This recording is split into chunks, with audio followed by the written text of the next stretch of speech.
TBISE, the best in sports entertainment. We here in DC, man, with Mr. Scooter Davis. Mr. Shark, he's out here, jumping in the water. You might get bit on duty, but we out here in DC. I want to speak on my reason for coming out and interviewing Scooter Davis is because I'm a fan of boxing, and by me being a fan of boxing, I kind of watch a lot of the boxers and what they be doing, and he was somebody that I seen, in the gym training, always like he in shape, seemed like he a student of the game, a lot of different things. And when I saw that and then reaching out to him and then speaking to him for a brief moment, understanding that, not only can he box, can he fight, that he's a smart kid. So I want to come out and give him some shine. What's up, Scooter? What's going on, man? I'm just glad you wanted to come here and interview me, man. I'm just happy that everything I got going on. All praise to the Most High. I'm just blessed, man. Okay, so people, don't let the shyness, fool you. He get in the ring. He's 5-0, 5 knockouts. So he's in there, being a shark in the ring. Yeah. But so Scooter, now just give a little bit about you. Talk a little bit about your boxing career. Your amateur career. I think you had what almost 200 fights, 180 fights, something like that. Yeah, something like that. I started boxing at 7 years old. My amateur record was 158 and 17. I won numerous national titles and things like that. I've been boxing since 16 years now, man. It's just a blessing. I've been with the Headbangers team for about 12 years now with Coach Barry and Coach Boogie Harris. Everybody know the Midman, the Pad Man. Seeing viral everywhere. It's just a blessing. I've seen everything. I've seen a lot of people come up in this game. Seen a lot of people fall off, and I'm just tunnel vision. That's what's up. And by speaking to you and talking to you, you mentioned to me that your team is really small, more so just you and your father. Yeah. Just doing it, you and your father just doing this. And that's very, very important. Then a lot of people don't really understand your father, not knocking any fathers that want to be in the limelight, but your father is like taking it back, but being 1,000% supportive of you and what you're doing. Yeah. You know what I'm saying? Sure. How does that feel to have your father in your corners, just pushing you along, supporting you in everything that you're doing? I feel great, man. I just know I really don't have to worry about anything. I know that if I don't catch it, he gonna catch it. Or I know I got somebody behind my back that's my eyes and ears. So all I really do is worry about going to fight, going to accomplish the goal. It's just great to have somebody that really, really got your best interest with you. And I know that we come together, and he let me know, like, you the boss. You know what I'm saying? Like, you know what I'm saying? I'm doing what you do, but I'm going to guide you. I'm going to let you know, oh, hey, I think that this is wrong, or you might need to slow down here, or, hey, get focused right here, or lock in a little bit more right here. Like, okay, cool. That's fatherly thing, so it don't make me mad. Even just the other day, like, he was just talking about just sparring, and he was like, nah, you look good. You was sharp and all that. He like, you got to get a little nastier, though. It's like. That's just like a little push, like a little yeah. And I told him the other day, I told him, you made me mad with that. Like, you made me mad, but it's a good mad, though. Like, yeah. Because now, like, we got that relationship. Like, I told him, like, because now when I do it, when I go spar on Monday or whatever I do, like, it's like, you talking about, I'm going to look at him, but he going to be like, that's my man. Yeah. You know what I'm saying? But he understand, like, he know what to do. He been around me all my life, so he know how to. Little buttons to push. Yeah, he know how to press that button. He know how to press that button, so it's amazing. He just know me. He's my dad. That's what's up, man. And I respect that relationship that you have with your father, man. So you're the only boy. You said you got yeah. You're the youngest sibling, right? Youngest boy. Now I'm my father's only boy, so like he put everything into me. You know what I'm saying? Like everything. You know what I'm saying? As far as how to speak, how to walk it, how to talk it, how to everything. You know what I mean? So it's like. Everything I learned from him, and I know that he giving me everything he got. You know what I'm saying? So, and again, I feel like even I'm not a father none of that yet, but I feel like that as a parent, you always do your best job with the last child. As far as like, you know what I'm saying? Because you already went through the trials and errors, right. And then you get to the right. So even with that, like I just feel like I'm just getting the best version of him. So I'm just appreciative. You know what I'm saying? I'm appreciative of him, my mom, and everybody, even my sisters say that all the time. Like, nah, he putting a whole lot more, or he did this like with us, but he doing this with you, like, and they not, you know what I'm saying? It's great. It's great because I know I'm getting the best of both worlds. You know what I'm saying? I'm still getting that mean, nasty guy that's gonna give you that thoroughness, but then I'm getting a guy that's gonna be able to educate you and tell you in a say articulate way how you doing everything. You know what I'm saying? How to navigate through life. Yeah, I mean that's like I said, man. That's very, very decent because it's a lot of young guys, as we know, in my city of Philadelphia. Mm-hmm. A lot of young guys who don't have their parents with their father around to guide them and give them that push that you may need. Yeah. You know what I'm saying? And to have that, I know that means a lot to you. Yeah. Now, in regards to you're from DC, right? I'm from PG County. Okay, from PG County. That's Maryland, but I did everything in DC, like from all sports or anything. So it's like Maryland and DC is pretty much all together. It's 5 minutes away from each other. You can go right through DC, come back in Maryland, go right back to DC. But everything far as sports and being around, I was in Washington, D.C. So what else you play? What you? I played football. I was a football player all my life, like since 4. I was playing football at 4. You play high school football? Nah, I ain't. That's when I made the decision to finally. Box? Yeah, because my father was like, nah, I think you special in this boxing thing. Yeah. So what was your position in football? I played quarterback. I played middle linebacker, and I played DB. Oh wow. Mm-hmm. Oh, so you was like that football? Yeah, too? I was like that. Ask about me. So you wanted to go over and play boxing because you can knock somebody out with the gloves on instead of knocking them out on the field by attacking. Not even that. It was more so, again, my father. My father was more so, I was good in football, so he was like, and I was real good, so it was more so, I'm going to keep you in shape in the off season. Mm-hmm. Like once football stopped, we ain't got to get back to doing workout. Like, nah, you in shape already, so we gonna go do this boxing thing.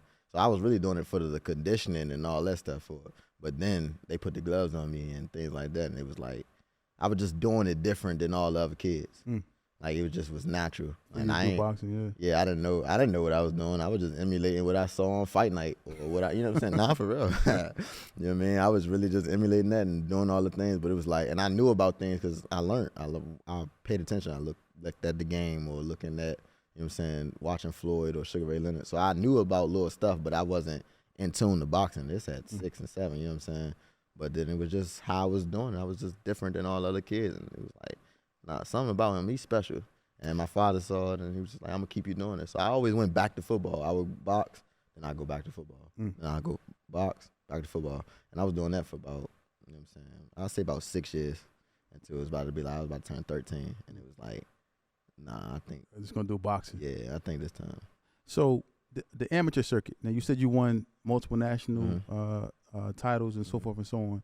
How was that experience, traveling around doing the amateur circuit, and how was that for you? It was great. Boxing put me on my first plane ride, so it kind of like opened my eyes to see like, yeah, what I could do with this. Like it could take me some places. Where'd you go? My first plane, we was in Kansas. It was the Ringside Worlds. Okay. Kansas, Missouri. Yeah, and that was my first real like national tournament where it was like everybody across the world was coming to this one tournament, and it was just different. It was just an eye opener. You know what I'm saying? And now people know now, but it's 6 rings and everybody fighting at once, different bells. So it was just like a lot going on. It was like, whoa.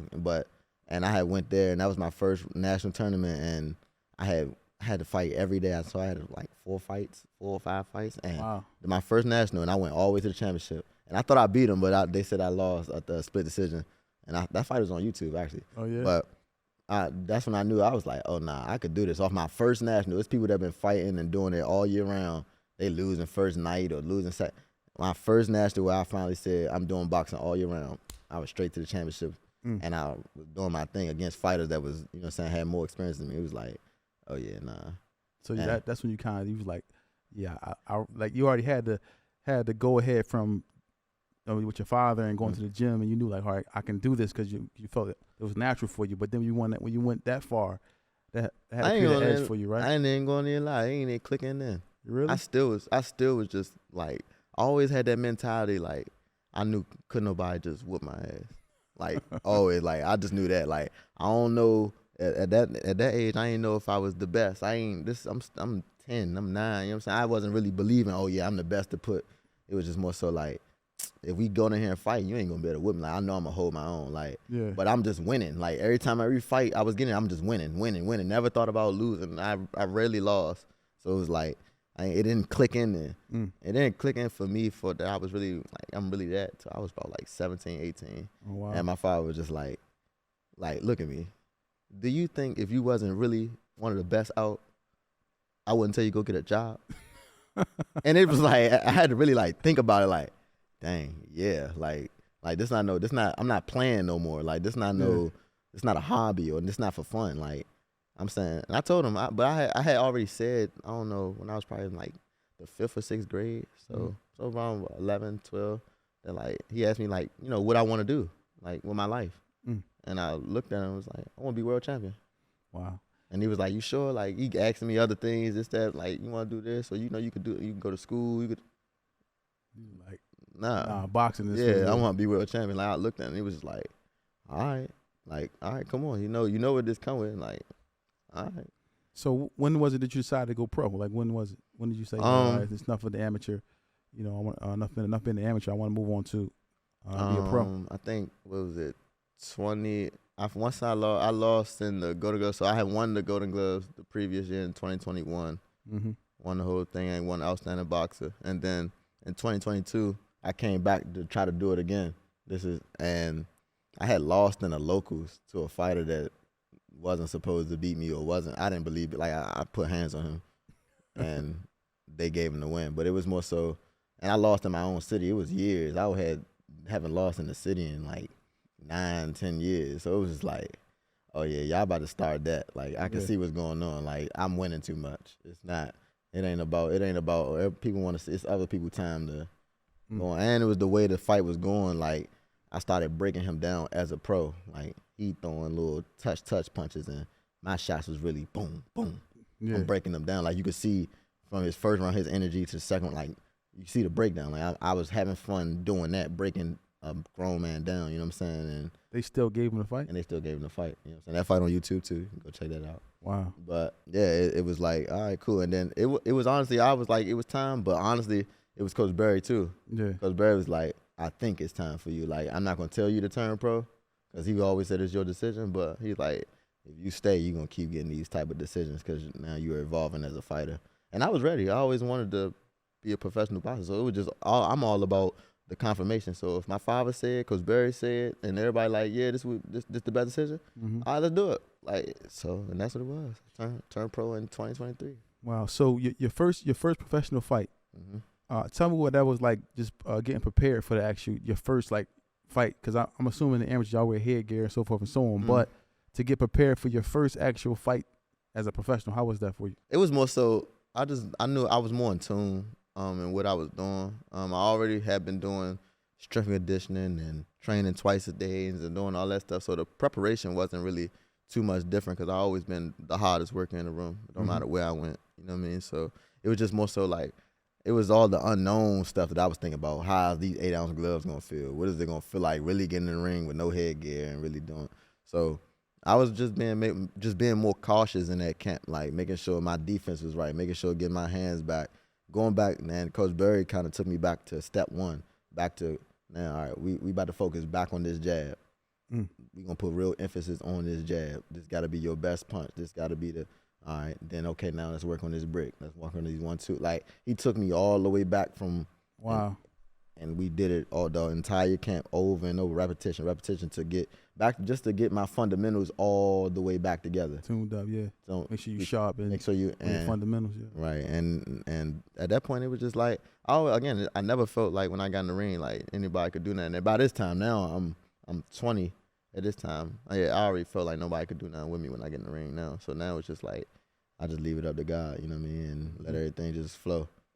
So how was it, so we all know, because like I said, he's 5-0, 5 knockouts, so you know how that first fight ended. It was a knockout. But how did it feel getting your first knockout victory, like, as a professional? How was that? What was that feeling like? It was cool. It was the first fight actually was a stop it, so he didn't go down. But it was a stop. It was a TKO. Okay. So, but see, like I'm a little lunatic. I'm crazy. you want him out. So I'm mad. So I'm happy and all that stuff. I'm happy that the moment, and I embraced the moment and all that. But when I finally got by myself in my fight, I'm like, I ain't fall. Yeah. All right. So I was from that point on, I was locked in on. It changed. Like now I'm on finding that one shot, finding them shots, picking them shots to be able. When I hit you with that thing, you're going up out of there. Like, and I started locking in on that, placing my shots, picking my shots, turning my hands over. I started really thinking like a professional, not just fighting. And it changed from there. And then my second fight, one shot, boom, holla at you. It was like, yeah, that's what I want. You know what I'm saying? And at that fight, that's my favorite picture. I have a guy jumped on the ropes, and I just screamed to the top of my lungs. And then everybody was trying to figure out like why he so happy, but it was more so the grind of I worked on this all day in and out. Wow. And I finally got it. I got it. Like, yeah, I unlocked that. Like, oh yeah, y'all can't tell me nothing now. Like, it's over.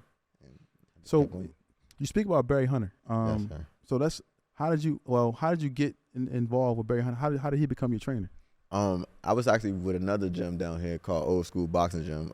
It's a fighter, Dusty Harrison, and rest in peace, Buddy Harrison. Buddy was the reason why I started boxing and had that gym. You know what I'm saying? He seen me out in the parking lot and just, again, emulating what I saw on Fight Night, just playing around. And he was like, you box? I'm like, nah. And he gave my dad his card, and we went to his gym. And I was training at Old School for about 4 years, 3 to 4 years with a trainer, Flip Johnson. And throughout them tournaments, I'm going to the Golden Gloves, and I'm saying this. And this is the time when Lamont is at his peak now. Lamont has just beat Amir Khan. And all that, so it's like when he Lamont Peterson, right? Lamont Peterson. Yeah. Lamont Peterson has beat Amir Khan, and you know what I'm saying, he's on his way up. He's the highlight of the city. We didn't have a DC champion at that time, and he was the champ. So it was like, so when they came to them Golden Glove tournaments and all that, they got all this purple on. I would see them, you know what I'm saying? It would be like, oh, and I took a picture with them, and like, oh dang, they got the world champion, this, that. And I remember I fought at the Golden Gloves one day. Or I don't know if it was going to go. It was a fight, and I fought and I lost, and I was down, upset, whatever. And for some reason, Barry had came over to my father, which Barry doesn't do. Yeah, he don't talk to nobody, father, if he don't really know you. But he came to my father and it was like, I like him a whole lot. Like he got the flair, he got the jazz and all that. He's like, he don't throw enough punches, but I like him. You know what I mean? And yeah, he told my father like, if I ever needed a home, you know what I'm saying, give him a call. Wow. And this is and I didn't immediately, we didn't give him a call, like, right, we still, you know what I'm saying, I'm loyal to the bone, so I stayed with my trainer, this, that.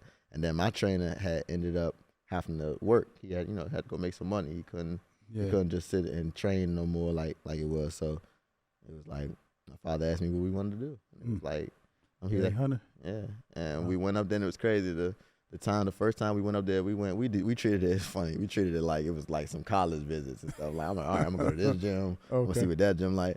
And I'm like, all right. He like, all right, first we gonna go to Headman. We're gonna see what that's like. And the first day I went up there, it was a Friday night.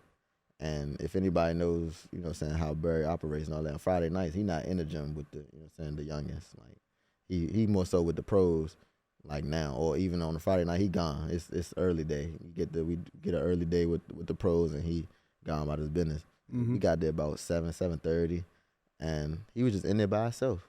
You know what I'm saying? Just listening to his music, just jamming, just sitting there with he had an Olympic jacket on, and you know what I'm saying? And it was just like, and I came in there, he smiled, and he pointed at me, you know what I'm saying, with the finger, like we were talking about off camera, you know what I mean?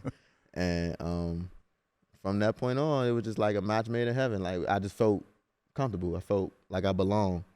And after we left and we had a conversation and all that, I ain't had to go on no more visits. It was like, I won't be there. That's what I meant. And our journey started from there. Yeah, Barry Hunter gives me like a I have yet to meet him yet, but when I watch his interviews and when I hear him talk, when he got the shades on sometime, when he be sitting there, like say, pointing that finger, he gives me like the vibe of like, you know, like a teacher, but like almost like a father figure too as well. Like how he talks about the fighters and how he gives his his analogies of what he thinks a fighter needs to do and how he breaks down a fight. It's just crazy. You can tell he's been around it for a while. Yeah, nah, very real. He's real broken boxing down all the way to a science, to X's and O's. Like he just breaks down boxing just a whole lot different. Even in my early fights where I'm knocking guys out 45 seconds, we is breaking down tape of 45 seconds of your foot didn't do this, you didn't turn, you didn't. Oh yeah. Yeah, he bad with it. Like, wow. You know what I mean? He's definitely like a father figure to many. To many, you know what I'm saying, as far as just what he do, what he stand for, what he have done for them. He called all of us his kids. He knows his children. So like he always said that, like, I know my child. I know when something going on with you. I know when you all the way 100. I know when you sad. I know when you happy. I know when you been out in them streets. I know he knows it. He knows it. Wow. You know what I mean? Because he just paid attention. He been around most of us all our life. You know what I mean? So it's just a blessing to have him again. So when I have a guy like him that know me like that in the corner or telling me and he gonna break down boxing and break down my opponent like that, I got supreme confidence when I go against you because I already know what you're gonna do because he done told me. Wow. So, fast forward now, like I said, you're 5-0, 5 knockouts. Now that you knocking everybody out, in your fights, how difficult is it for you to get opponents or people that want to fight you? It's difficult. You know what I mean? As far as people, you get a lot of guys that stay the contract or they gonna get the contract and then they pull out the fight. You know what I mean? Or it was a time where I had probably about 6 or 7 different opponents. You know what I'm saying? Pull out from the fight and a last minute replay, like all that. But I mean, I don't even worry about stuff like that. Like I leave it all in the God's hands. You know what I'm saying? I'm gonna just keep doing my thing, and you know what I'm saying. When I'm supposed to get in the ring, I'm gonna be in the ring. So, as a professional, you want to keep fighting as much as possible. What is some of the things that keep you motivated in the layoffs? Whereas though, like you said, it's hard. People don't want to fight you, so forth and so on. What keeps you motivated in those layoffs when you're trying to find an opponent? When I look at my bank account and I ain't got no millions, I ain't got 100 million in there. Wow.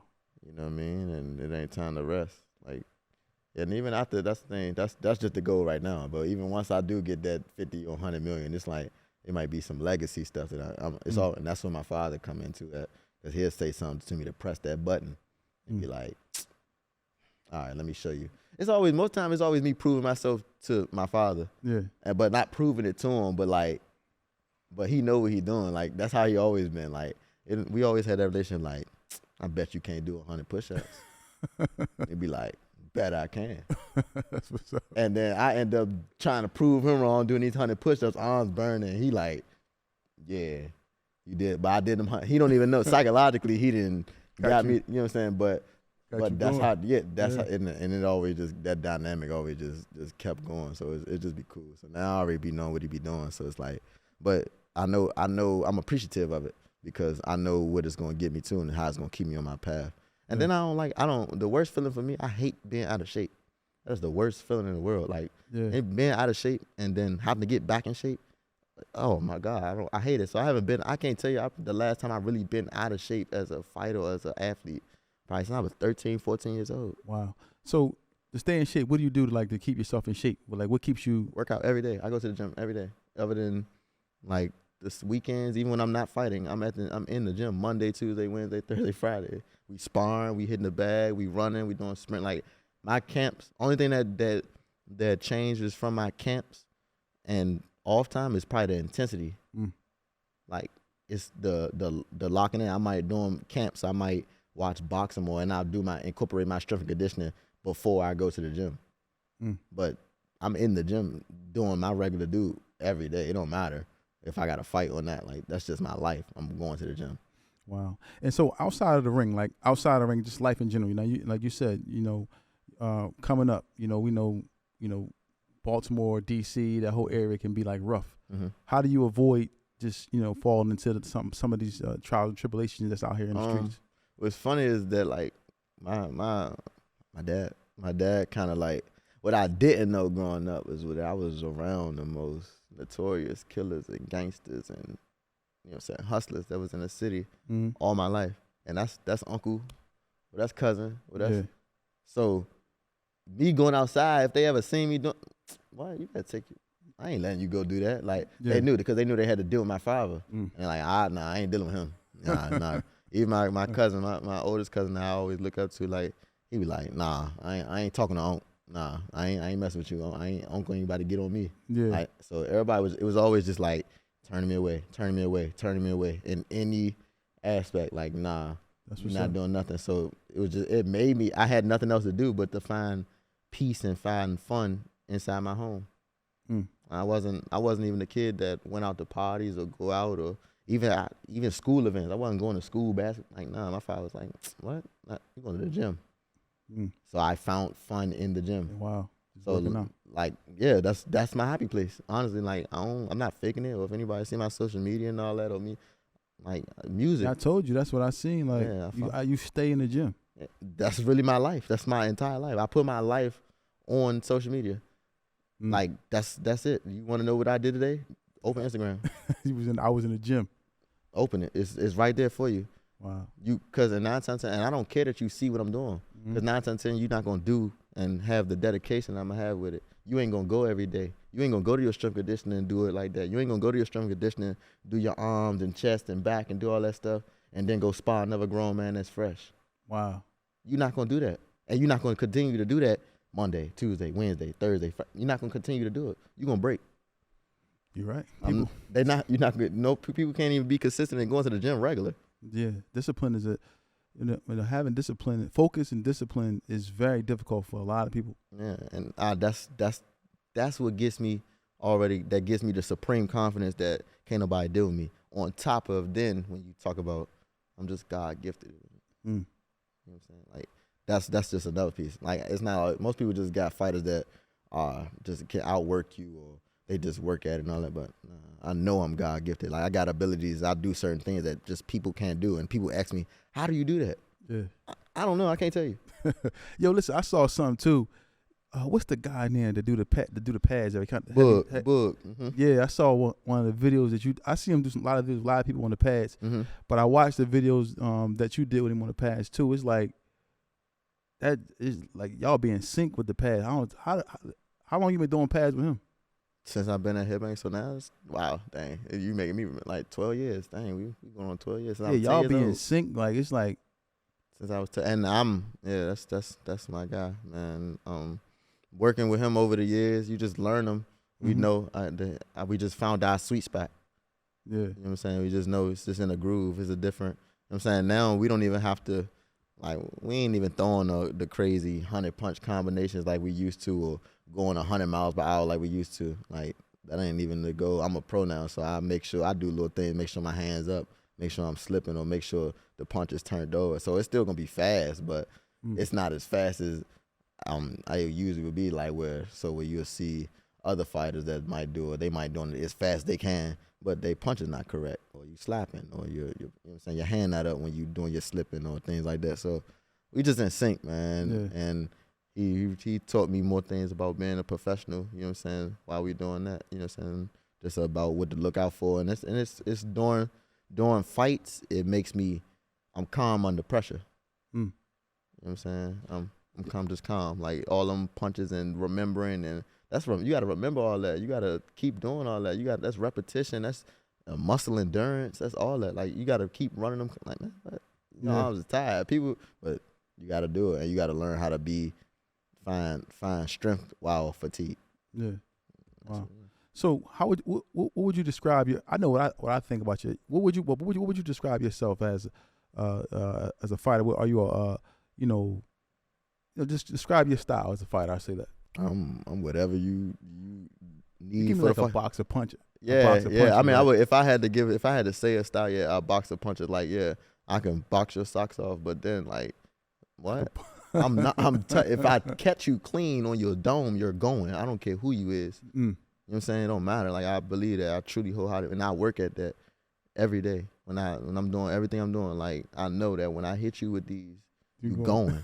I don't care who you is, or if you might. It's either you going or you hurt. Yeah. Either one, and I'm gonna keep breaking you. If you might not go off this first one, but I'm gonna keep breaking you down until you go.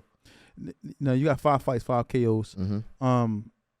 Out of any of the fights, have you ever run into anybody that I know it's early in your career who tried to intimidate you? Like, not in my 5 professional fights, but like I did the thing called Team Combat League. Okay. So it was basically you basically I would say it's like semi-pro for boxing, where we was fighting with no headgear, 8-ounce gloves. Wow. But it was and they had a Philly team, the Philly Smoke down there. I met a lot of good Philly fighters down there. Okay. What's the guy? They call him C4. From Philly? Yeah, from Philly. And he got the mom. She makes all the outfits like Team Boxer Mom. She fire. I'm not sure. I can't remember. It's a lot. It's them. Who else? It's a lot of fighters that's on that Philly team that was cold that I know that I met up there. But yeah, I'm fighting guys at this point. I did that when I was 1-0. So I'm fighting guys that's 10-0, 15-0, and it doesn't go on your pro record. But if you look at go on my box rec, it's another column that says Team Combat League, and it was 1 round. You had 1 round to go in there, 3 minutes to win the round. But yeah. I had guys when we do weigh in, we had to weigh in and do all that stuff. I had guys they looking at me like, this little nigga ain't. I'm like, what? I do this for real, and they trying to intimidate me, and it was like, I just tell everybody, you gonna find out, you gonna see. Like, I ain't that. Like, you gonna see. I'm not one of those crazy people that's going crazy, do all that talking and tell you what I'm like. But you gonna see in my eyes, like I'm not playing with you. Like I really die for this, like for real. Like look you dead in your soul, look through you, nigga. Like yeah. But they say, and then when you see me when we get in the ring, it's like all you could do is give me like oh, and then because then it's not on no hot like you know what I'm saying. Some people just fight with their heart and they go on the slug like. Nah, I'm fighting you like that, but I got skill. But when I'm punching you, I'm punching through you. Exactly. You know what I'm saying? Like wow. It's different. It's just different. But. So now, fast forward. You know, you March 1st. You in the car. Mm-hmm. What you know about your opponent that you fighting? He 4-1.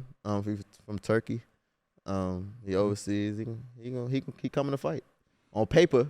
On paper, he coming to fight. On paper, but you never know what's what's the game. On paper, we supposed to be we evenly matched. On paper, he 4-0, 4 knockouts. I mean, I'm not 4-0, 4-1, 4 knockouts. Oh, okay. So he's from Turkey. From Turkey. So he's supposed to be. We know about his style. He would come forward. What is it? He gonna be right there for me. He gonna be right there for me. I see you smiling, like looking at your chompers, like yeah, I got some. He gonna be right there for me. So you know, I see you a lot as well, and you know, your relationship, you know, with Tank. I see you and Tank training a lot together. How did that come about? How did you get involved in being around Tank?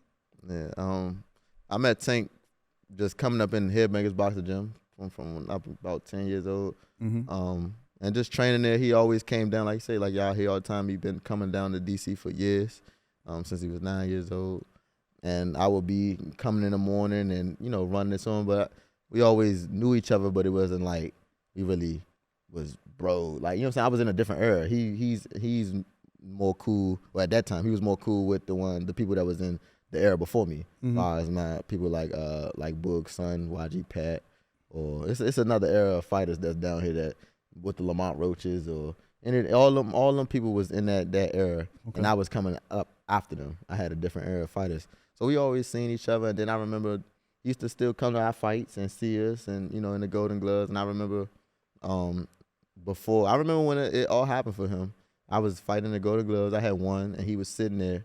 And I had seen him in a long time, and he came back, but he had this new glow about him. Yeah, like really, like he had a new glow about him, man. He was sitting in Sugar Ray Leonard's boxing gym, and watching the fights, and then I was just listening, because I wasn't really before I really was on social media, really paying attention all the time. And this is like right when he came back, and they always talk about the infamous story where he broke like the 4 people's noses up in Mayweather gym. Like this right after that, he came back, and he had you know what I'm saying, he got the ice on, he got the. He feel he's just different. You could just tell he's turning into that superstar, or he getting on. And I'm just looking at him like I'm in awe of him, but I ain't trying to figure out why everybody gravitating to him, because I ain't really know exactly what he had done. Yeah. But fast forwards, and then now I'm paying attention. Now I know like, oh, that is Tank. Like, you know what I'm saying? Like now he is Tank to the world. It's not just he's always been Tank to us, but now the world know that he's Tank. You know what I'm saying? They're saying that he's Floyd Mayweather's prodigy and this, that. And we just kept. He always came back to see us in the Headbangers Boxing Gym. And then I say about 2021, he came and wanted to hold this camp down here in DC. I think that was for the first Rolly Romero fight. And then we ended up flying to Florida. So he put us on. He put me and a couple of my other stablemates on the plane, and we flew to Florida. Wow. And we was holding camp with him out there. You know what I mean? And we was getting ready for our Golden Gloves and fight, so it was just like we was all doing our thing. And it was cool. And that was the fight where he didn't end up fighting Rolly. He ended up fighting Isak Cruz. Exactly. And I was there. I was right there when doing the All Access. He put us on All Access, so you can go back to that and see a young Scooter right there. So it's like, it's crazy. A lot of things that he done for me, you know what I'm saying, at that time, where it was like, he opened my eyes to a whole different, you know what I'm saying, side. Like, and then we not, you know what I'm saying, it's not like we related. He didn't have to do that. You know what I'm saying? That was just genuine. That's just what he wanted to do. So it was like, I always felt like I'm always be, you know what I'm saying, loyal to him. I wasn't gonna turn my back on him anytime or go against him because of he was one of them people that ever, you know what I'm saying, just stuck their neck out for me as a young, you know what I'm saying, young pup coming up in this game. So, and then now fast forward, you know what I'm saying, today, you know what I mean, when he got this fight, he came down here, like he came back to the gym, you know what I'm saying, we training with the same strength and conditioning trainer. We trained, got the same recovery people, doing the same yoga, doing everything. Yeah. All the same. It's like, wow, like, you know what I'm saying? The Most High just blessed me with all this. Wow. I didn't have to do nothing. I didn't conform to nothing. I didn't have to salt nobody down. I didn't have to do nothing. I just kept being me. You mentioned that, you know, so somebody ask you this first. When did you know that you was fighting that you had opportunity to fight on this card? When did you know? I talked to him. You know what I mean? As far as G, man, shout out G, man. I talked to him, man. We had a conversation. We was already working out. I knew he was fighting, and we was already getting ready because he liked to get ready. You know what I'm saying, a little bit before the fight really get announced. So he had came down here anyway before this time. But then when it really got time for him to really start, you know, getting into that mode, we came down here and we training. And we had a conversation. He started just seeing me how I was moving, you know what I'm saying, throughout the time. And he said little stuff like how he used to, like, damn, bro, you getting stronger. Like you cut up, like, your back look all wide. And like, I'm like, so it made me be like, this is Tank. So it's like, you paying attention, like, oh, snap. Like, you know what I mean? Like, dang, you really paying attention to me. And he's like, yeah, like, nah, keep working, whatever. So he just kept seeing what I was doing, how I'm showing up early, how my intensity, how I'm going at it. And it was just like, and we had a conversation just in, you know what I'm saying, just after practice. And we were just talking, I was just telling him how I want to be in them rooms. Like, I don't need nobody to give me no handout in this. I ain't never had no handout in this. I always had to go the tough road, even from the amateurs. I always had to fight 5 nights to win my, you know what I'm saying, my titles. Or it was never I was in a weight class with smoke. If people was getting one, you know what I'm saying, one fight and they get their net, nah. Scooter always had to fight 4 or 5 times, and it was smoke. It was the best. Like, I was in a stack weight class, so I never was scared of smoke ever. You know what I'm saying? As far as nobody, like, that's why I don't trip about nobody getting in the ring. But back to the point, he just saw me working, and pretty much he was just like, yeah, I'm gonna help you. And I told him he felt where I was coming from, why I wanted to be in them rooms. Wow. You know what I'm saying? I'm like, if you put me in them rooms, I'm gonna show y'all. Like, that's all I need. Just watch. They gonna see I'm different, or they gonna see what I'm. You know what I'm saying, how I'm coming with, and just put me in the room. Yeah. That's all I asked. And he was just like, look. He just looked at me like, I got you. Wow. And it was like, you know what I'm saying. I heard him. I heard him say he got me in. But you said you heard that before, like, you hear people say you got you. It's like, all right. So I just my mentality was like, I'm gonna keep showing him too. Yeah. Like, as I'm going with these workouts and we doing this strength conditioning, we doing, like, he gonna see how I'm going at it. When I'm lifting this or I'm running these, like, I'm competing. Like, I ain't gonna let you beat me. And he, like, looking at me like, this little nigga crazy. But it's like, he respected it. He loved it. Now it's to the point where it's like, nah, I'm with him. Because you need somebody. He looking at me like I'm that young, hungry lion that's gonna push him. So when we do sprints and all, he lining up beside me. When it's like I don't gotta go over there and try to, like, nah, he knows what level to be at. And that makes me feel good, because it's like, okay, if my intensity is up there, that means I could be on that level. Yeah. You know what I mean? And I'm showing him, like, just to keeping that fire inside of him. Yeah. Because like they say, you know what I'm saying, it's hard to wake up and go train when you got millions in the bank. Yeah, man. Like, people say it all the time, man. That's the hardest thing. But you mentioned something to me off camera. You was like, when you knew it was real, like, you start saying emails. Oh yeah. Yeah, nah, yeah. That did. When I knew it was real, we had that conversation. And he said he got me. Yeah. You know what I'm saying? And pretty much I started seeing, like, you know, they asked for my information and all that stuff, which they have done before. Yeah. But, you know what I'm saying, nothing go from there. I started getting emails about the medicals and the eyes and doing your blood. And they sent me when they sent me the New York Commission little license paper, I knew it was real from right there. I said, oh, we on. And from that point, I mean, I was already, again, I'm never out the gym. So it just be a snap to be like, I'm always training. I'm always in shape. Just give me a date and I know. Yeah, and so now it was just more so from the day I knew it was real, which before I knew it was real, even when he walked in that gym, I felt like I was in camp, because I felt like I was proving myself to everybody. Like, that's what I got to do to get on. Yeah. If I got a spar and I got for them to be like, that's what I had to do, and that's what I was on. But luckily, I wasn't. He felt my energy from before that. He already knew, like, nah, this youngin want it. Like, you know what I mean? So now you're arguably in the gym, with the probably the biggest star in boxing. It's an argument between him and Canelo and so forth and so on, other fights. But we all know that Tank, you can put Tank anywhere. Being in the gym with somebody like Tank and seeing the work ethic of somebody like Gervonta Tank Davis, like you said, that makes you feel like you can be on that level or that you can be there at some point. What else have you learned from Tank? Like outside of boxing, what have you learned from him? How to move, not having keeping my circle the way it is. Because I seen the ups and downs in that. I seen when he first came through, how it was people with him, and they doing this and people doing that and doing this. And then I seen now the 30-year-old him, ain't nobody with him. It's just him. You know what I'm saying? His camera people is just him. He ain't got no extra baggage with him. Wow. You know what I mean? That's like, oh, all right, yeah. And he told me, like, nah, you don't trust these people.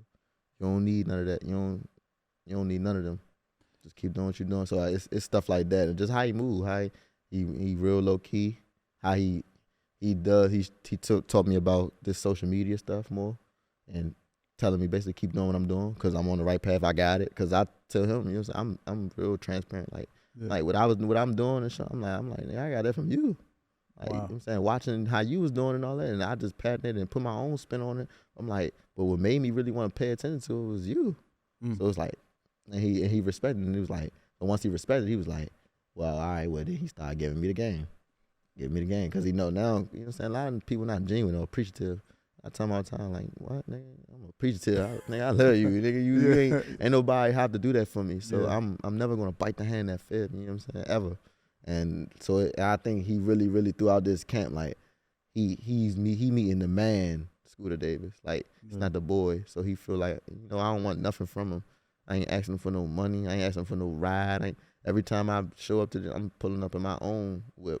Or I'm getting there, I just ask him what time you want to be there. Whatever, this is what we doing. It's like, I ain't never all I ask him for is boxing advice. What shot you say throw? Or show me the shot you said do this with. And he'll show me. And I start paying attention, and he don't do that for everybody. He don't do that for really not a lot of people in the gym at all. So it's really just me. So it's like, I really cherish that. Like, yeah. So I know that he believe in me. Wow. Even when I spar, like, he right there. He calling out shots. So he going, if he jumping rope, he gonna jump rope and slide over there to where I'm at and watch. Even if he don't say nothing, he just watching, like, making sure whatever. Wow. Like, wow. That's crazy because now that's the ultimate, lookout, really, like the like not saying all the accolades and everything the fight, but just to have somebody like Gervonta Tank Davis paying attention to what you're doing, you training with him side by side, you picking up game. You know what I'm saying? That's like even like to the point of Kobe like and Jordan. Yeah, that's working out. Like, that's what we call it. You know what I mean? Like you working out with possibly one of the greats. You know what I'm saying? Man, even the little things like he telling me like nah, use my name, like, use it, like, go ahead, like, I'm one of the only people that around him that he let people take pictures and videos and like, I'm the only person. Wow. And it's like that right there, because he understand what I'm doing. He understand how I'm building it and what my intentions. I ain't in here to try to salt nobody down or try to compare. Like, nah, I'm trying to get to where you at. I'm not envious of you. I'm not jealous of you at all. I love you. I love what you're doing. I want you to win, because when you win, it make me look good too. Yeah. And it's gonna make people that anybody that you step behind, like, yeah. So I want you to win. I want you to do all that. And he really understands. I'm really a genuine person. I don't really be on that. I'm not a hater at all. It's not in my blood. So it's like that. Even though my social media going crazy for this whole February, since February started, and I announced I was on the fight. Yeah. And I've been posting. If you see I've been posting pictures of me and him or videos or me, and it's just been going crazy. But you don't really see too many people that's online that has new pictures or. Not like that Tank, because like you said, he's real low key. He's real low key. I have pictures and stuff on my phone I haven't even released yet. I got pictures. I'm gonna release. I got a thing called Shock TV. So I have it's pretty much my own little all access. I'm not at the point to have my own all access right now. So I created my own. Wow. So it's like so I know when after this over, I'm gonna drop, you know what I'm saying, my all, you know what I'm saying, my Shock TV, and show what we've been doing and showing us together, showing the whole process of all this. And it's like, but he allows me to do that. he not the person that's like, nah, put the camera, like, nah. Like, he asked me, like, these your people? I'm like, yeah. He like, all right. If it's not my people, cut it off. Wow. So it's like, dang, like, I'm seeing how he's doing this. It's like, it just made me get a deeper appreciation for him and just thank you. I tell him all the time. He always be telling my brother, like, stop saying thank you. I'm like, nah, bro, I can't. Like, you don't understand. Like, at the stage I'm at, you don't get this. Which he know, I know he know that because that's how he tell me stories about how pretty much how he looked up and he was like this with Adrian Broner. Yeah, Adrian Broner, yeah. You know what I'm saying? AB, shout out to AB. Shout out to AB, shout out to Twin, man. Even Twin hit me up and see us and tell me keep going. Like that's so crazy. Like I really got the people that had the world in their palm of their hands. Like I have their contact information to be able to talk to them. Wow. And they're giving me game. It's like, dang. Yeah, man, it's like you running with the football, man. You know what I mean? Yeah, you can't fumble it. You gotta score that touchdown. Yeah, I gotta score the touchdown, man. Score touchdowns. Keep on going. Keep rolling. So, another thing that I want to speak on, like with Tank, like from what I see from Gervonta Tank Davis, I met him, had the opportunity to meet him in New York, and I also met him in DC at the real cool, down to earth guy, man. You know. Yeah, so shout out to Tank, man. People don't know, bro. That man is a comedian. For sure. You can tell though, kind of by the tweets and stuff he be putting out. For sure. All he does all day is play. Like play all day. Like everybody see him as this rah-rah type of guy because you see him in the ring, but he ain't in. He playing all day. But once that, you know what I'm saying, once it's time to get in the ring, that switch come on. That's a little mean, nasty, man. You know what I mean? You can tell by what. I'm learning that. I was just telling my father about that. Like I'm learning that. Like I'm mean and, you know what I'm saying, nasty when I get in the ring, but I'm looking at him like, oh, I can go to another level. Like, oh, this accepted. Like, oh, bad. You could just be a whole different animal. I could be a demon, and y'all can't say nothing to me because why? At the end of the day, we fighting. Yeah. Yeah, that makes sense. I ain't in there, doing something crazy, but I'm gonna do something crazy with these gloves. Yeah, like I'm like the intensity on how what you gonna say? Hey, stop! Don't go that hard. He trying to punch me in my face. What you mean? Yeah. And I'm saying, and that's he fight with that. He got that whole aura when he not playing with you when he get in the ring. Yeah. He got times where he like, all right, yeah, I'm on skill or I'm doing that, but then it's a point of time when he get into the ring or get into a round or something like that, you can see the switch flip. Like he don't care about none of that. I'm going after you, and I don't care about nothing you said after the bell, during the bell, none of that. Yeah, you better just get out the ring. So after the bell and everything, I'm still going. Tank is crazy. Tank not like he crazy for real. Like he lost it. But I realized like most of the time you think about the great ones, they lost their mind. All of them. They was some type of insane. Some type. You gotta be kind of a little crazy to get in that ring though. Like you crazy too. I can tell. Yeah, I'm gone. I'm gone. I can see it. I'm gone. It's just you gotta be crazy though, getting there though. That's combat. I mean, like you put your life on the line every time you get in that ring. So I ain't got time to play with you, nigga. Your life is on the line. That's why I'm looking at you, but everybody don't have the same type of like. I know me. I just don't sit it like I'm like. Nobody know. Like I be looking at people dead in they soul. Like I will die in here. Yeah. Like that's how I'm going. Like you gonna have to kill me. I'm not going for it. I'm looking you dead in your soul and telling you that's what it is. Wow. And if you ain't ready for that, you ain't winning today. And if you is, nigga, we just gonna rumble. You get what I'm saying? Like that's for real. That's I'm dead serious. Yeah. But I prepare for it. Don't even have to get that far because I'm a throw this sweet combination and get you up out of there because you wasn't even on my level. Wow. You heard that? Get you up out of there. I ain't playing no games. Now, boxing for you, like you said, you got to have that switch, that switch that you click. Now, what fighters you know that's out there in no order that that have that switch, meaning like that look at the fight games. Oh, he got that switch. Who you been around? That I've been around? Yeah, that you've been around or seen or that you might watched. Yeah. As I said, many all the great ones. Really, you see. Right now, I say Floyd. Floyd got that. Not right now, but Floyd definitely got that switch. You know what I'm saying? Of course, Tank got that switch. Bud got that switch. Mm-hmm. Even like people like I give even the Keyshawn got a switch. Yeah. Like he just won his world title. He got a switch. Like you could tell where he get to a point where he crazy. Like he ain't just gonna lay down. You know what I mean? Boots got that switch where it's like, yeah, he nice and sweet with it, but don't get it messed up. All that preach to go out the way. He'll get real. You know what I'm saying? Everybody that's got that switch. Canelo got that switch. Like fighters just got that switch. The old fight, I can go back. I'm a boxing historian, so like I love. You're a student too. Yeah, You're a student. Yeah, I watch boxing like all day. So if I'm just going, I'm gonna just name a few. Like of course, Sugar Ray Leonard, Willie Pep, Mark Two Shop. You got Pernell Whitaker. You got Marvin Hagler, Tommy Hearns, Hector Camacho, Julio Cesar Chavez. Who else? Roy Jones Jr., Antonio Tava, Bernard Hopkins, Jermaine Taylor, Kelly Pavlik. I do this. Like I watch fights. Like I just love fight because I want to be able to have all the tools when I go in there. Because that's why I'll tell you, I want to be 100% prepared when I go in the ring. Like I got everything that I'm ready for. So it's like, yeah. Let me ask you a question. No order. Who's your top 5 fighters all time? No order. All time? All time. Ooh.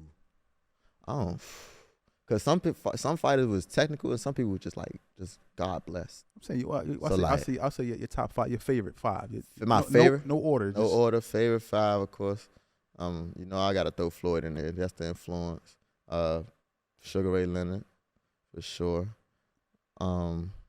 Definitely. I'm gonna put Tank up there now. Okay. Tank is probably my favorite. Can't go wrong with Tank for sure. Canelo. I'm gonna go Roy Jones. Okay.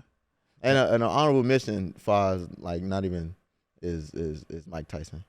Like Tyson was the Tyson, we all know Tyson was the but in that ring, it's like he seemed, I'm gonna cut you off, but he seemed crazy, like the mentality, because he spoke his mind. And people might think that that's crazy, but he just speaking with his mind. He tell you the real. And then when he get in the ring, I'm going to be even more crazier. But you know what's crazy? America love this. Yeah, they do. They love it. I don't know what it is. I don't know what it is about somebody that's just ruthless and vicious. That America just love it. They just love it. So it's like, even with Tank, I don't care y'all can say whatever y'all want over this, that, but he's the most selling American fighter right now for a reason. He's knocking them out and he's vicious. You know what I'm saying? Like people, they just love it. If you vicious and you going at them like this and you talking that, they gonna transcend to you. You know what I'm saying? You know what I mean? Like it's amazing to just see that the world, like people that's, you know what I'm saying, that's gonna show that grit. Even like 50 said it in the song, America got a thing for this gangster. They do. They got a thing for it. I don't know what it is. It's just you do. And it's like, all right, so now I'm learning how to be. I took everything from fighters that I named. I took everything from them and molded my own game fast. So if I just go, I say Floyd was a technician. Fast, he was prepared and he beat people with his mind. Now Pretty Boy Floyd was just better than people. Yeah. Faster, quicker, that was God-given ability. But he mentally broke people down. And he was a technician. You wasn't just going to hit him, or he just knew how to get to it. Boom. Sugar was blazing speed, smart, could move around the ring, bounce on his toes. You couldn't touch him. He made it look sweet. He made it look jazzy. He made moving around the ring look real sweet and jazzy before nobody else would do it other than Ali. Yeah. You know what I mean? But at the end of the day, he was going to do it. And after he whooped you, he was going to smile. You know what I mean? Right. So I smile all the time. If everybody see me like, oh, he seems, like you said at the beginning of the show, like, oh, he seems shy. Yeah, that's the Sugar effect. Like, you know what I mean? Because you don't know what's going on. Roy was just God-given. Rob, he just was God. Like the things that he could do, it was unorthodox, but he leaned on his God-given ability, and he just did it. And he had fun with it. He rapped songs coming out. Yeah. He had the flick, like it was Roy. Yeah, he put on the show. He had the show going on. He was a showman. You know what I'm saying? Tank now is to the point where he got that vicious, and he's knocking you out. But he got the influence far as the culture far. He brought rap into it. Yeah, he brought fashion into it. Yeah. He brought videos into it. Like I paid attention. Yeah. I watched all these people. That's far I'm missing one. Who I say? that bring a different aura to the game to the game. I think right now, honestly, I think Tank is leading the new For school. sure. Everybody's kind of like For sure. he was doing. I think Floyd was the pioneer, I believe. Yeah. And Tank is now just taking it for our culture. Tank is now taking it to another level. Just social media wasn't what it was, or media wasn't out when Floyd was doing his thing. But think about it, how right now, like I'm still mad right now that they don't do the same 24/7s like they did with Floyd. Yeah, man. Floyd was must see TV at that time. Exactly. Where he talking to the camera and he backed it up in the ring every time. They don't do it the same way no more. But It's again, like these short segments. We could probably get back to that. I might have to. Don't worry about it. When I get to the point where I'm gonna tell them whoever, like, hey, no, we need it like that. Yeah. If I'm y'all, four episodes, something like that. Yeah. that made people in tune. Yeah. If you felt like you followed the whole camp, Mm-hmm. and then when he fought, it was like he said he was gonna do this. Every weekend you watching the see what's going on. You trying to find out what's going on. Tuned in, man. That was amazing. Now, another thing, we got the fight coming up, and I'm not gonna ask you to pick a winner. I would never do that. You got on March 1st. You got Lamont Roach. You got Tank. This fight is a big fight, just for this area of DC, Baltimore, so forth and so on. This fight right here, if you look at Tank and you look at Lamont Roach, this fight is, I believe, in my opinion, this is going to be a good fight. Like I said, just because of the how close they are as far as being knowing each other, so forth and so on. And I commend Tank for doing what in my opinion. I have my opinions reason why he took a fight, but I think it is not because he think that he can just roll over them. I think it's more so he just want. It's like you my guy. Yeah, I got something for you. I'm gonna look. He said it. We gonna fight though. He kind of said it. He said it in the first press conference. Like he said, this like one of the only people that I came up with that's still doing it. You know what I'm saying? Most of the people that came up with him either dead, jail, or fell to the streets or got kids, stopped boxing. Lamont is probably one of the only people that's still doing it on a high level like this, and became a world champion. It's like, and I know he can fight. I know this is gonna be. Why not? You know what I'm saying? Tank said Lamont got sneaky power. Yeah, he got sneaky power. He said he got sneaky power. They don't because on paper it looks like I think Lamont only got 9 knockouts or 8 knockouts, probably like 20 wins, something like that. So it probably looks like, oh, he's not a knockout artist and all that. But I'm saying on camera, I've seen Lamont Roach knock people out in the gym, out. You know what I'm saying? So he got power. Yeah, a lot of times people, like we were speaking about, people don't really understand boxing a lot of times, and people underestimate just because somebody don't have a lot of knockouts or they haven't seen a person. The automatic perception is that this person is not is a pushover, so forth and so on. But this is not a pushover fight at all. This is not a cherry pick as they say. This is actually a really, really good fight. This is it. People gonna come away from this fight. People, that's the thing. People were saying, "Oh yeah, Frank Martin was doing good," and then Frank was actually good. I ain't know. Y'all gonna come to this fight and say, "Man, dang, Lamont Roach, he fire. Like, he could fight. I ain't know he was that good. I ain't know nothing about him. I know that because he's gonna come to fight.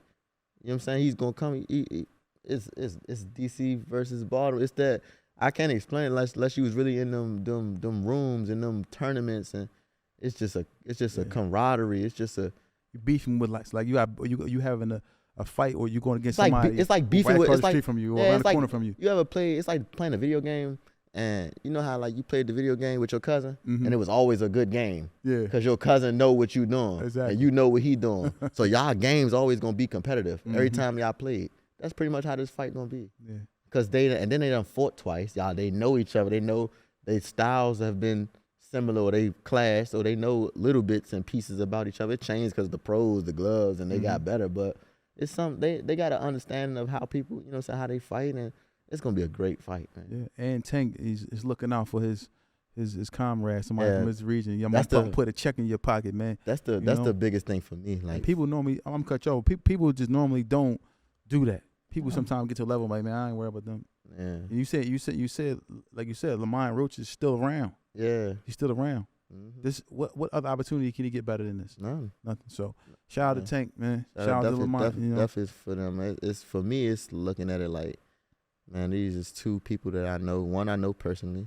It's two people that's from my city. Two people that showing me that it is possible to be on a pay-per-view card. You can make it out. You can make millions of dollars. Mm. You know what I'm saying? Like they giving me hope. Like these are two people I know. I can dap up. I can touch. I can see. I've dapped up and talked to, have multiple conversations with. So it's like now the world about to stop for these two guys, and they about to get paid for it. Yeah. Man, yeah, all right, okay. It let me know, like, yeah, well, I can do this, or I can be there, and I'm happy for both of them because they both making millions of dollars. Name me two other people you know that's making $1 million together like that. That's from the same region? Not in the same region. Not in 36 minutes. Nah, nope. And then like somebody like Tank, like just being at the level that he's at. Just two things, of course, the fight. Look out for Lamont.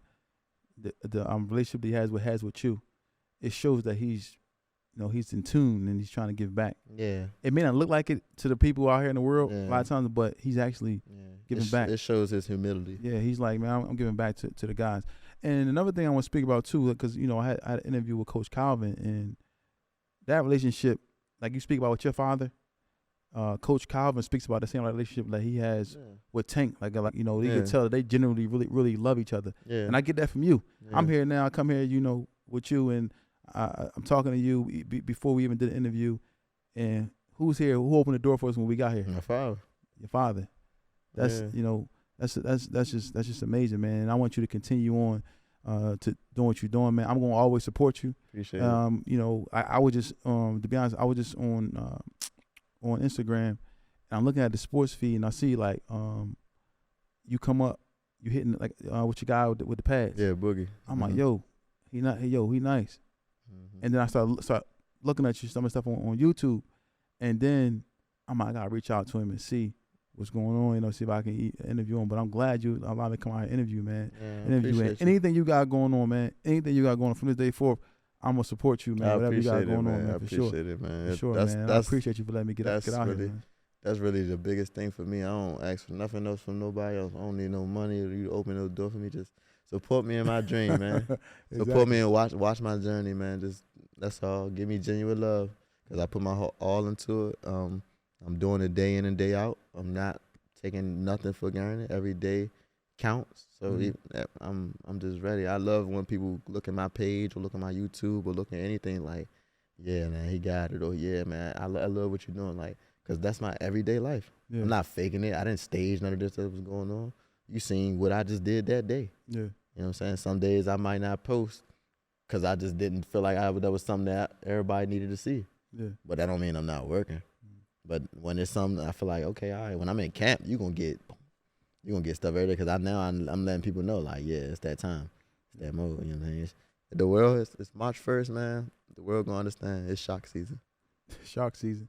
And, one more thing before I let you go, I want to say this to you. I want, I know we spoke about this a little bit earlier in the interview, but as much as you can, stick around Tank. Stay around Tank. Because you're going to, from what I see, in my opinion, I think that you're going to be probably the next one out of this area. But what I'm going to tell you is stick close to Tank and remember just, to remain loyal. I see a lot of people, like, they get to a certain level and money comes in between relationships. Money ain't really that important, man. People will jeopardize a relationship behind money. Yeah. And don't ever let that, you probably already know this from being around, because you got good people like your father around you. Just remember where you come from and just keep yourself positive and remain loyal to those that were loyal to you when you ain't had nothing. Right, I'm one of those people where, like, I listen, man. I listen to all the stories and all the bad stories that people done did. So, like, I never want to be one of them people. Now I got conversations with him where it was people that going against him now. I'm not gonna say their names, but they was right there in camp with him. He was helping them out. They was doing things. He was doing things for him and all that. Now they tell me they want to fight him, or he ain't this, or he ain't that. Like, man, it's like that, and I never wanted to be one of them people. And I just always wanted to be one of them loyal people where it's like, man, he just solid. Like, that's a solid dude. Like, at the end of the day, he always gave me, you know what I'm saying, his best. He gave me his best interest at heart. He was real. He never told me no lies, even if it was good or bad. Mm-hmm. He always told me what he felt, and that's just Scooter. You know what I'm saying? That's me. And then with Tank, it's like, man, I can't never go against him. He did things for me that, you know what I'm saying, that opened my eyes to this boxing thing that I ain't never even think I can reach or go to. You know I'm saying, as far as being on All Access, even the thing that came out the other day, Mm-hmm. I was in there. You know what I'm saying? It was like I had my little part, but it was like people don't. How many kids or how many fighters want to do something like, you know what I mean? Get the opportunity like so it's that. like, all right, it's like I appreciate that to the most, like the. Like what? Because everybody, you know what I mean? DMs and stuff I got, just people just confessing how they wish they was in this position, and so I remember being that kid, that person. Like, hey, oh man, I hope I can get it all. I hope I'm gonna say this, and now I'm in a position, so I take every day is fun. I love my job. That's what's up. I love going to work every day. That's what's up, man. So I gotta come down and check you out. When you gonna be in the gym on Monday? I know you gonna probably be there Monday. I don't know if because I gotta go out of town. I go to Cleveland, but I might come down next week, man. If it's cool, come to the gym, man. Check you out, man, and see what we can do, man. But I appreciate you, man, for having me, man. For sure, man. I appreciate you, man. Keep doing what you're doing. Like I said, whatever you got going on, we're going to support you. And then where can people follow you? Where can people reach out to you? How can people get in contact with you? Everybody follow me at IAM Scooter Davis, SCOOTER DAVIS on all social media platforms, Instagram, Twitter, or X, whatever you want to call it, Snapchat, TikTok, everything. I am Scooter Davis. You heard it here first. It's TBISE, the best in sports entertainment. Okay. If you need around-the-clock care, call Medicare LLC. We are concerned about your care. We are concerned about the care for your loved one. Please allow us to help. I look forward to hearing from you. Call us today.